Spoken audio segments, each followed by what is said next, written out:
l'évangile éternel parce que c'est la contradiction de l'évangile du Seigneur Jésus-Christ. Je peux parler de 3 points que j'ai retenus lorsqu'il a exposé.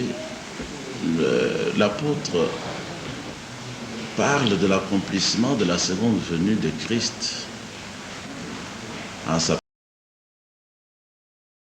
personne pour dévoiler les actions secrètes. Donc, directement, nous comprenons qu'il s'agit de la fausse prophétie. C'est tout à fait antichrist parce que Jésus-Christ apparaîtra une seconde fois sans péché, comme dit l'Écriture dans Hébreu, pour pouvoir prendre ceux qui l'attendent. C'est la première fois qu'il est venu, qu'il est devenu lui-même péché pour nous sauver. Et lui-même, dans Matthieu 24, il dit au verset 23, si quelqu'un vous dit alors le Christ est ici, comme il le dit, ou il est là, ne le croyez pas. C'est tout simple, hein? Car il s'élèvera des faux Christ et des faux prophètes, ils feront des grands prodiges. Je crois qu'ici on n'a pas observé de prodiges ni des miracles.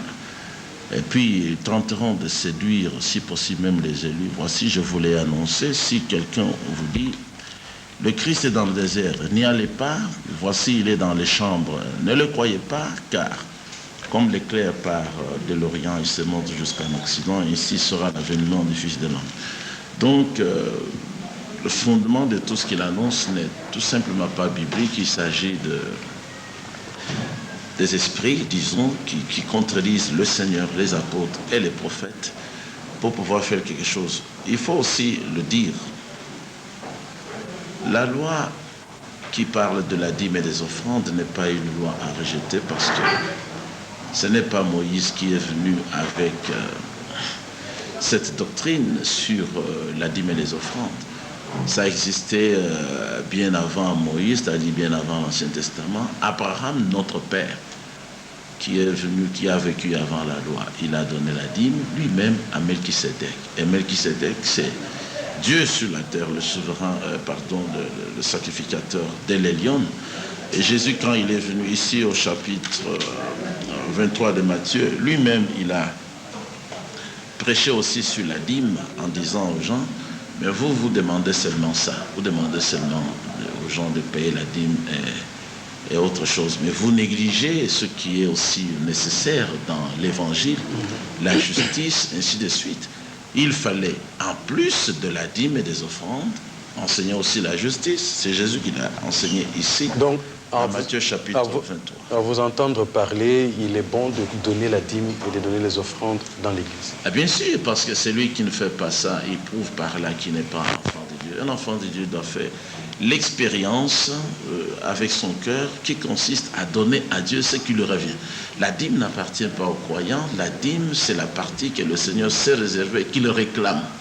Parce que celui qui ne donne pas la dîme, qui ne donne pas les offrandes élevées, comme le Seigneur l'a enseigné, il est frappé de la malédiction. Ainsi, lorsque vous voyez un prédicateur ou un prophète enseigner courageusement aux gens de ne pas observer la loi de la dîme, c'est qu'il veut les placer sous la malédiction. Celui-là, il ne serait pas envoyé de Dieu. Alors, je retourne à l'apôtre Faustin. D'abord, comment expliquez-vous, avant de revenir à la dîme, comment expliquez-vous que la seconde venue de Jésus se soit accomplie en votre personne? Ça, c'est faux, archi faux. C'est lui qui l'a dit, ce n'est pas moi. Moi, je n'ai pas dit cela. Je peux vous le dire, vous démontrer comment Christ est venu pour la seconde fois. Selon l'évangile prêché aux Hébreux, dans son chapitre 9, verset 28, dit ceci. Christ s'est donné une seule fois pour porter les péchés de plusieurs. C'est-à-dire, il était venu dans la chair comme homme pour mourir, afin de pouvoir libérer les pécheurs de leurs péchés. C'est-à-dire de libérer Israël du péché de la loi, de la malédiction de la loi. Et la seconde fois, il apparaîtra sans péché. Qu'est-ce que cela veut dire? Il n'apparaîtra plus avec le corps humain. C'est la parole qui sera révélée. Et cette parole vient que pour sauver ceux qui l'attendent. Et c'est cette parole dont moi je suis porteur. L'évangile éternel, qui est une vérité sorti dans une interprétation de la prophétie de 1 Samuel chapitre 15 verset 1 à 35 qui montre ce que Saül avait fait pour garder les gros bétails et détruire par l'épée que le chétif méprisa le bétail et dévouer par interdit tous les petits peuples et garder le roi Agag vivant. Attendez mon frère. Et cette prophétie qui était l'ombre de ce que les 5 ministères commettent aujourd'hui. Et c'est ça que mon évangile a dévoilé. Et c'est cet évangile, en dévoilant cela, cet évangile a accompli la promesse faite par les apôtres dans l'évangile de la grâce concernant la seconde venue de Christ. Très bien. Et attendez, si vous pouvez me permettre, il faut faire l'équitable de partie, de temps. Il a quand même aussi les Écritures. Vous avez la latitude de lire, mais je voulais poser des questions. Oui, c'est ça. D'abord, je dois épuiser. Allez-y alors. Et après cela, mon évangile a accompli la promesse. Et cet accomplissement ne se fera plus par un autre message, par un autre évangile. Et c'est ça que j'ai montré dans 1 Corinthiens chapitre 4, verset 5, qui dit ceci. Si je peux lire. Je vous en prie. C'est pourquoi, c'est l'apôtre qui a parlé à l'église primitive, c'est pourquoi ne jugez de rien avant le temps, jusqu'à ce que vienne le Seigneur qui mettra en lumière ce qui est caché dans les ténèbres et qui manifestera le dessein de cœur, alors chacun recevra de Dieu la louange qui lui est due. Ce que mon évangile dévoile aujourd'hui, ce que les 5 ministères font aujourd'hui, est-ce que ça a un fondement dans l'évangile prêché par les apôtres? Mon frère Cass vient de dire que la loi de la dîme et des offrandes est irrévocable. Celui qui ne la pratique pas est maudit. Il peut prouver ça avec quelle écriture de l'évangile? Parce que je peux lui montrer clairement, il peut aussi justifier cette écriture écrite par Paul dans Galates chapitre 5 verset 4. Et il peut nous expliquer ça. Allez-y, oui. lisez. Galates chapitre 5 verset 4 dit ceci. Vous êtes séparés de Christ, vous tous qui cherchez la justification dans la loi, vous êtes déchus de la grâce. Donnez la dîme et les offrandes qui sont une loi prescrite à Israël par Moïse dans l'église de Branham, puisque quand je vois mon frère Cass, je vois qu'il est un disciple de Branham. L'inspiration qu'il a, c'est de Branham, le prophète Branham, dont il admire. Et moi, je peux d'abord m'adresser à Branham pour savoir. Non, écoutez. Non, ici c'est moi qui dirige les débats. J'écarte Branham. Oui, ça va, merci. S'il vous plaît, non, je vous arrête. Ici, c'est moi qui dirige les débats. Bon. Nous sommes là pour que les téléspectateurs que nous suivent retiennent quelque chose de bon, ça va, merci. Et d'essentiel. S'il vous plaît, vous avez épuisé votre temps. Je redonne la parole au pasteur Cass. Pouvez-vous nous éclairer très rapidement, brièvement, sur la seconde venue de Jésus? Oui. Est-il déjà venu ou il n'est pas encore venu? Des deux, sur la loi concernant la dîme et les offrandes. Parce qu'il me semble que ce sont ces deux éléments qui constituent le soubassement du message que prêche l'apôtre Faustin. Vous avez la parole. Oui, la seconde venue de Jésus-Christ est un élément très important, attendu par tous les croyants depuis que le Seigneur est monté au ciel. Avant qu'il ne revienne, il fallait que toute chose soit d'abord rétablie selon la parole dans son Église. Mais le jour où il descendra du ciel, conformément à Jean 14, 1 Thessaloniciens chapitre 4 et beaucoup d'autres écritures, les morts en Christ vont d'abord ressusciter. Ensuite, les vivants en Christ vont être transmués en un clin d'œil, en un instant. À ce moment-là, leur corps corruptible va revêtir l'incorruptibilité, tous seront rendus jeunes et au même moment ils formeront une grande assemblée, ils monteront dans les airs pour aller rencontrer Jésus-Christ. Dans 2 Jean au verset 7, il est écrit car plusieurs séducteurs sont entrés dans le monde et ne déclarent pas publiquement que Jésus-Christ est venu en chair, c'est lui qui est tel, et le séducteur est l'antichrist. Donc prenez garde à vous-même afin que vous ne perdiez pas le fruit de votre travail, mais que vous receviez une pleine récompense. Ceux qui ne croient pas que Jésus reviendra comme les anges l'avaient dit dans Acte 1, comme il était monté avec le même corps, alors ce sont des séducteurs. La Bible le dit, parce que les anges ont dit, ce même Jésus, pas le Saint-Esprit, ce même Jésus qui est monté au ciel, il reviendra de la même manière que vous l'avez vu allant au ciel. Quant à la venue du Saint-Esprit, ça ce n'est pas la seconde venue de Christ. Ça c'est la promesse du baptême du Saint-Esprit, c'est la promesse du Père. Concernant les dîmes et les offrandes, l'apôtre Paul n'a prêché l'évangile qu'avec la Bible qui existait, c'est-à-dire la loi de Moïse et les écrits des prophètes. Et puis il a dit dans 2 Timothée au chapitre 3 qu'il ne fallait pas aller au-delà de ce qui est écrit, parce que toute écriture inspirée de Dieu est utile pour l'enseignement, pour la correction, pour la conviction, pour l'instruction, afin que l'homme de Dieu soit accompli à toute bonne œuvre. Par exemple, donner la dîme, c'est une bonne œuvre parce que le Seigneur l'exige. Et Paul a même dit aux Galates qu'il faut que celui qui écoute l'enseignement fasse part à celui qui l'enseigne de tous ses biens. Il doit faire une part de tous ses biens à celui qui l'enseigne.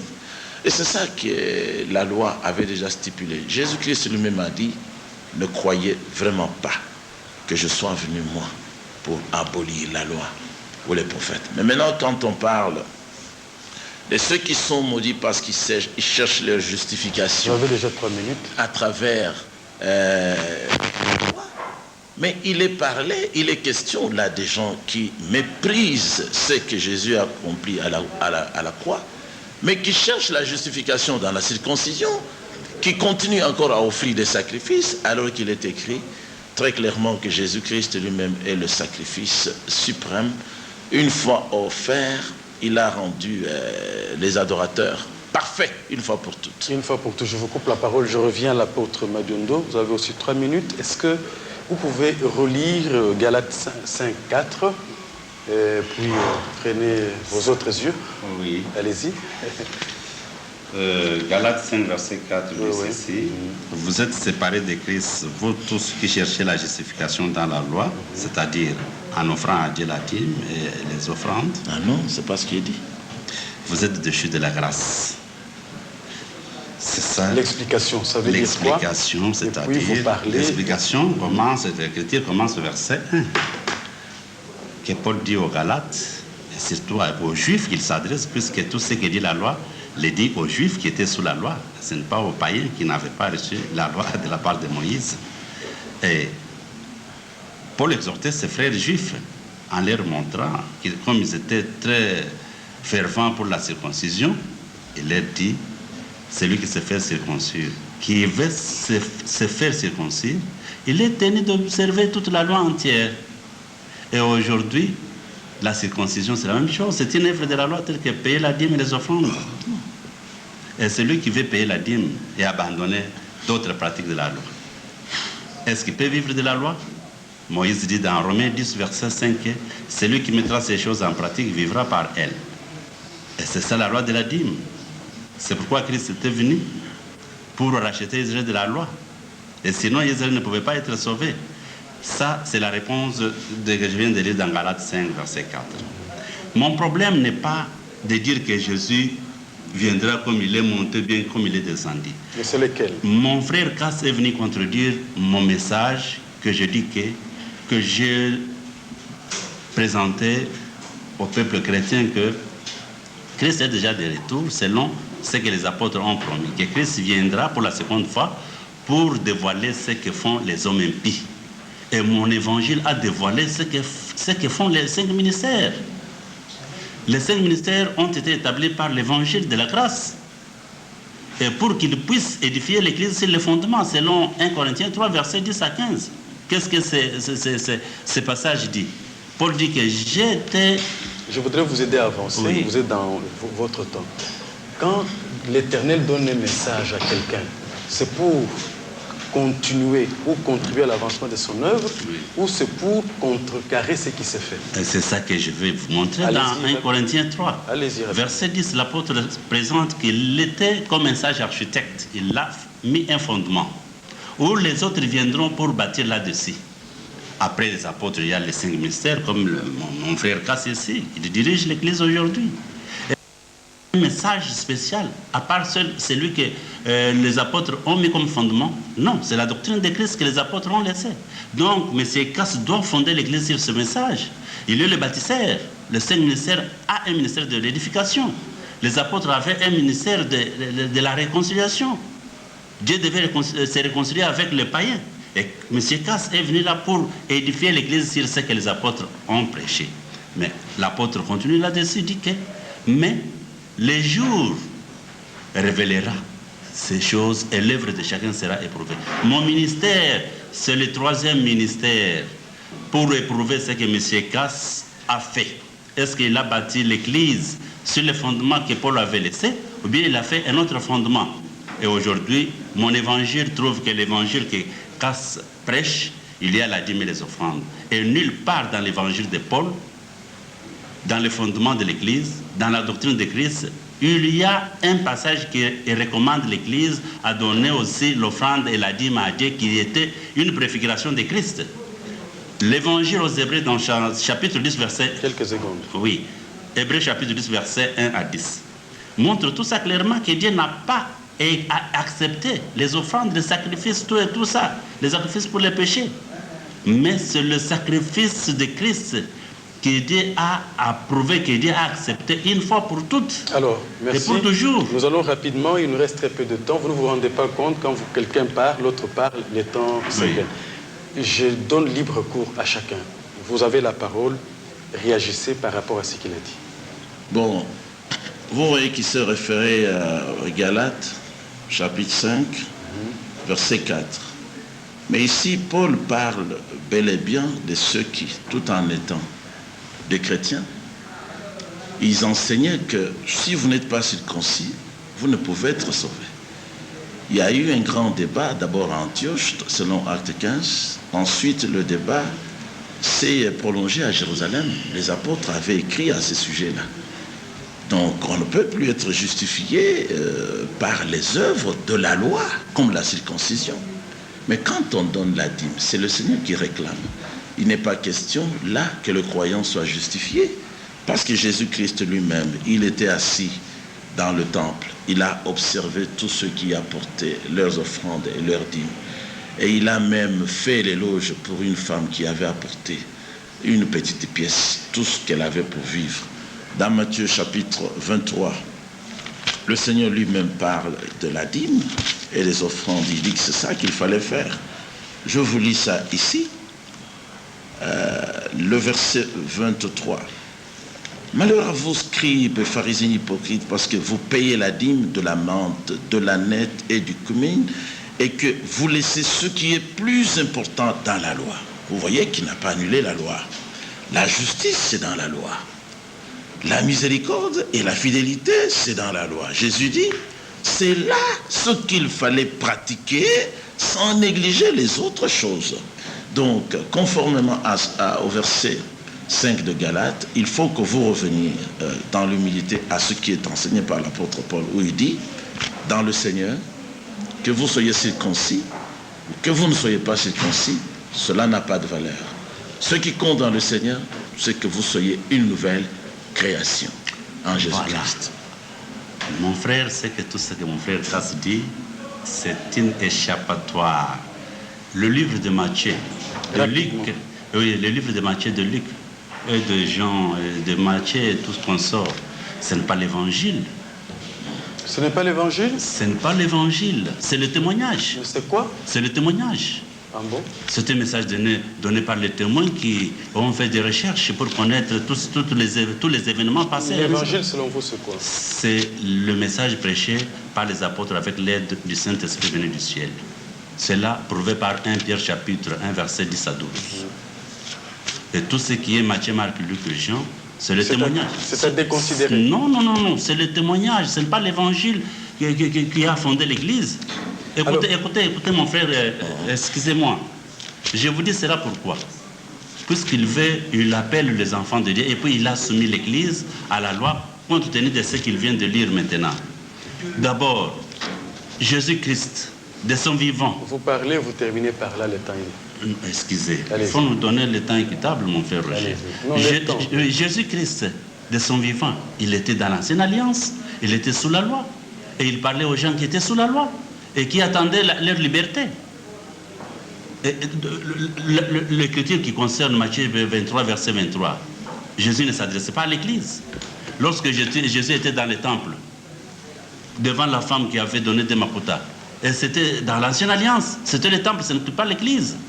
Et Jésus n'était pas encore, ne s'était pas encore donné comme une offrande. Très bien, oui, merci. les saints de la Nouvelle Alliance n'avaient pas encore coulé. Ce que mon frère Cass dit, c'est une échappatoire, c'est vraiment un enseignement faux et archi-faux. Non, c'est pas le temps. Ce n'est pas l'évangile auquel les chrétiens doivent fonder leur foi pour être sauvés. On peut conclure avec vous. Il a commencé, on conclut avec vous. Oui, mais l'apôtre Paul a dit que si même un ange du ciel venait vous annoncer un autre évangile s'écartant de celui que nous, c'est-à-dire Matthieu, Marc, Luc, Jean et lui qui est venu après, qu'il soit donc maudit. Il a dit, je le répète, si quelqu'un modifie ça, qu'il soit maudit. Quiconque appellerait quelque chose qui sort de la Bible, contrairement à ce que cela a été désigné, parce que toute la Bible, c'est ça l'évangile.